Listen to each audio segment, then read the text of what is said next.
It only took a few seconds, but those seconds were enough to turn a night of betrayal into one of the most shocking crimes in American history. A successful man crushed under the wheels of his wife's luxury Mercedes. And the chilling part? She didn't just hit him once. Witnesses say she circled back and ran over him again and again. This is the story of Clara Harris, dentist, mother, wife, and killer.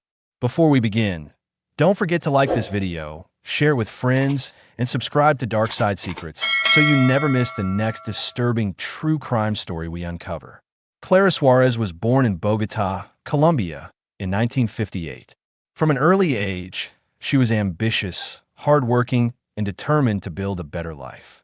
After moving to the United States in the 1980s, she trained as a dentist and began her career in Houston, Texas. Intelligent and elegant, Clara quickly made a name for herself, not only for her professional skills, but also for her charm and discipline. In 1992, she met and married orthodontist David Harris.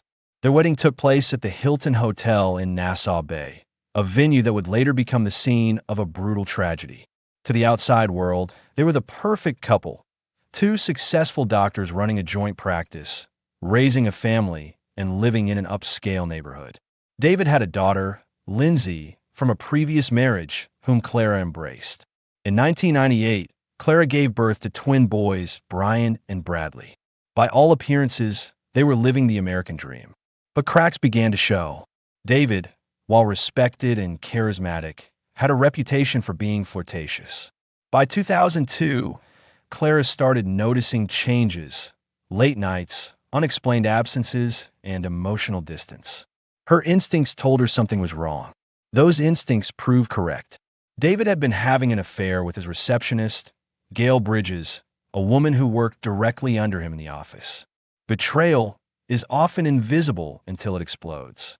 Clara, unable to bear the uncertainty, hired a private investigator to uncover the truth. She wanted proof, not just suspicion. The investigator tracked David's movements and confirmed her worst fears. Her husband was deeply involved with Gail. The betrayal devastated Clara. She was not only a wife, but also a proud woman who had sacrificed so much to build a life in America. On July 24, 2002, Clara received a call from her investigator. David and Gail were meeting at the Hilton Hotel in Nassau Bay. The very place Clara and David had once promised each other eternal love was now the stage for infidelity. Clara rushed to the hotel, bringing her teenage stepdaughter Lindsay with her. In the lobby of the Hilton, Clara confronted Gail. The scene turned dramatic. Clara lashed out, grabbing Gail's hair and tearing her blouse in full view of shocked hotel guests. Security quickly intervened, escorting Clara out of the building. But her rage was far from over. Minutes later, David and Gail walked out of the hotel together. They headed toward David's car in the parking lot. Clara was already behind the wheel of her Mercedes-Benz. Witnesses said they saw her car circling the lot like a predator. And then, impact. The luxury car surged forward, slamming into David and throwing him to the ground. But Clara didn't stop. Eyewitnesses claimed she ran over David's body multiple times. Tire tracks marked the pavement where he lay. Clara's stepdaughter Lindsay, who had been in the passenger seat the entire time, screamed and begged her stepmother to stop. But the fury inside Clara had taken control. When police arrived, David Harris was dead. The autopsy later revealed crushing injuries consistent with being run over. The case shocked the nation not only for its brutality, but because it was caught on video. Ironically, the footage came from the very private investigator Clara had hired. Instead of proving her husband's betrayal, it sealed her fate. The trial of Clara Harris began in February 2003. Prosecutors painted her as a woman consumed by rage and jealousy, who turned her luxury car into a weapon of vengeance. They emphasized the surveillance video, the eyewitness accounts, and Clara's own words. During a police interview after the crime, she admitted, "I wanted to hurt him." That single line would echo throughout the courtroom. The defense tried to counter with a different narrative. They argued that Clara had only struck David once, and that any suggestion of running him over multiple times was either mistaken or physically impossible given the turning radius of her car. They portrayed Clara as a heartbroken wife who acted in sudden passion, not as a cold-blooded murderer. Her stepdaughter Lindsay's testimony became a critical piece of the case. Lindsay told the jury she saw Clara strike David more than once and that she pleaded with her to stop. The emotional weight of a teenage girl testifying against her stepmother carried enormous influence. Clara herself took the stand, a move that would ultimately hurt her case.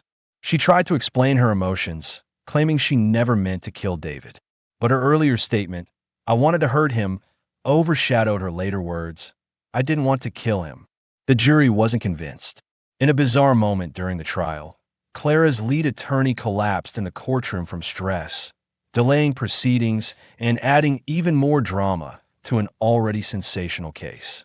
After weeks of testimony, the jury reached its verdict. Clara Harris was found guilty of murder under the Texas sudden passion statute. The designation meant that the jury accepted she acted in a fit of rage, not with premeditated malice. But it didn't save her from a heavy sentence. She received the maximum penalty allowed, 20 years in prison and a $10,000 fine. Prison life for Clara was a stark contrast to her former world of wealth and status. She was sent to the Mountain View unit in Gatesville, Texas. There, she worked converting school textbooks into Braille, a quiet task far removed from the glamour of her dental practice. Her twin sons were raised by family friends, while Lindsay struggled to cope with the trauma of witnessing her father's death. Clara applied for parole in 2013 and again in 2016. Both times she was denied. The board cited the severity of the crime and the ongoing impact on her children. But in 2017, her request was finally granted. On May 11, 2018, after serving 15 years, Clara Harris walked out of prison a free woman. She had paid for her crime, but her reputation and family life were in ruins. Her parole restrictions lasted until February 2023. Once those ended, Clara largely disappeared from public life. But her case continues to resurface in true crime documentaries, TV specials, and discussions about domestic violence, betrayal, and the thin line between passion and murder. The murder of David Harris by his wife Clara was more than just a tabloid story. It forced the public to confront unsettling questions. What happens when betrayal collides with unchecked rage? Can love turn into hate so quickly that death feels like justice in the moment? And most hauntingly, if Clara had simply walked away, how different would her life, and the lives of her children, have been? For many, Clara Harris remains a symbol of how devastating infidelity can be. For others, she is the embodiment of uncontrolled passion, proof that even the most accomplished and respected individuals can commit unthinkable acts when emotions take control. The Hilton Hotel in Nassau Bay, once a symbol of love for the Harris couple, became forever marked by blood, betrayal, and death. And the image of a Mercedes circling in the night remains etched in the collective memory of true crime history. If you found this story as haunting as we did, make sure to like this video, share it with others, and subscribe to Dark Side Secrets. Because the darkest crimes are often hidden in plain sight, and we'll be here to uncover them, one chilling case at a time.